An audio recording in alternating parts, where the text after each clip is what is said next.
Moro! Just viime viikolla Lapin poliisi muistutteli sähköpyörän omistajia turvallisuudesta. Tästä pikavinkit, miten pitää sähköpyörä turvassa. Ensinnäkin kunnon lukot ja useampi niitä.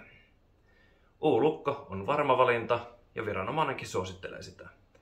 Ketjulukossa lenkin paksuudella on väliä.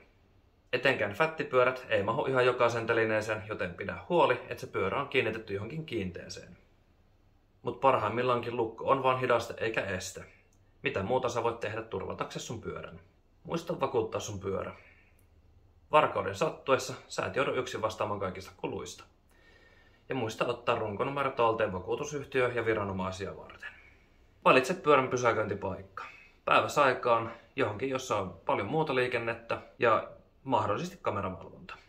Muista myös irrottaa sun pyörästä akku, koska se on yksittäisistä osista kaikista kallein. Mieti myös, missä sä sun pyörän säilytät. Kerrostalossa parveke tai asuinhuoneista on hyviä vaihtoehtoja. Pyöräkellarit ei välttämättä ole se turvallisin ratkaisu. Sinne pääsee niin moni muu ihminen, jota sä et tunne. Omakotitalon asujankin kannattaa säilyttää pyörä joko asunnossa tai autotallissa, eikä kaikkien muiden nähtävillä. Tässä oli mun vinkit. Jos sulla on joku oma vinkki, niin kerro se tuohon alle.